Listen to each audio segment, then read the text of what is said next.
Assalamualaikum warahmatullahi wabarakatuh.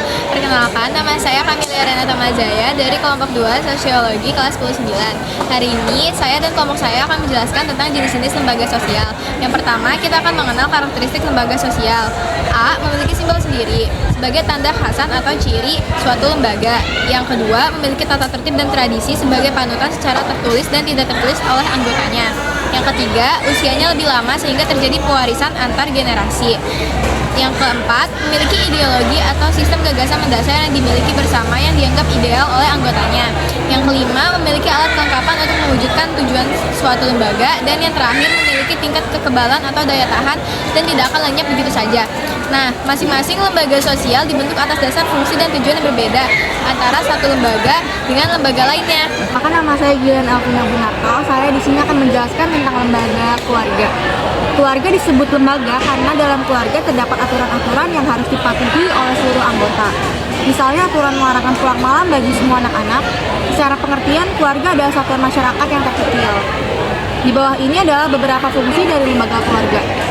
Fungsi reproduksi, fungsi sosialisasi, fungsi afeksi atau kasih sayang, fungsi ekonomi, fungsi pengawasan sosial, fungsi proteksi atau perlindungan, dan fungsi pemberian status. Saya Angelika ingin menjelaskan mengenai lembaga agama. Lembaga agama merupakan sistem keyakinan dan praktik keagamaan dalam masyarakat. Agama itu sendiri adalah ajaran, sistem yang mengatur tata keimanan atau kepercayaan dan peribadatan kepada Tuhan secara tata kaidah yang berhubungan dengan pergaulan manusia. Adapun beberapa fungsi lembaga agama. Yang pertama, sumber pedoman hidup bagi individu maupun kelompok. Yang kedua, merupakan tuntutan tentang prinsip benar atau salah untuk menghindari perilaku menyimpang seperti membunuh.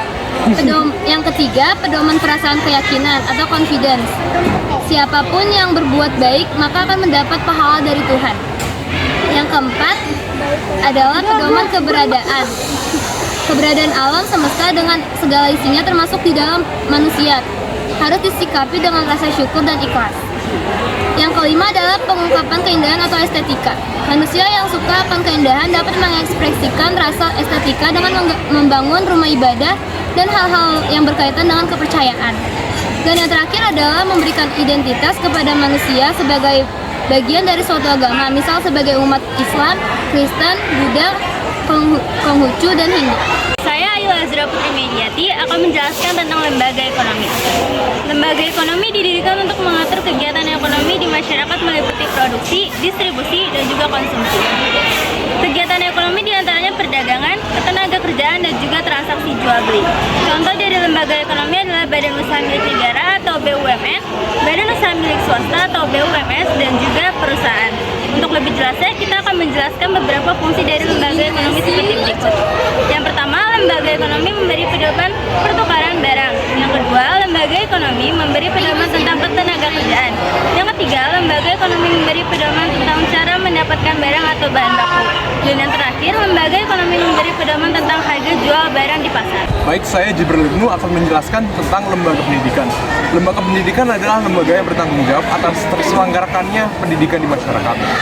Lembaga pendidikan sangat penting untuk terus dipelihara oleh masyarakat karena fungsinya yang sangat penting. Ada beberapa jenis-jenis lembaga pendidikan, yaitu pendidikan formal. Lembaga yang menyelenggarakan pendidikan formal adalah sekolah. Yang kedua, pendidikan non formal, pendidikan perlengkap bagi masyarakat yang membutuhkan, seperti kursus atau bimbingan belajar. Yang ketiga dan yang terakhir adalah pendidikan informal, yaitu pendidikan yang diselenggarakan tidak resmi seperti keluarga. Perkenalkan, nama saya Emilia Juliana. Di sini saya akan menjelaskan beberapa fungsi lembaga pendidikan. Yang pertama, pendidikan memberi pengetahuan dan keterampilan. Yang kedua, mengembangkan potensi yang dimiliki individu demi pemenuhan kebutuhan hidupnya. Nah, yang ketiga,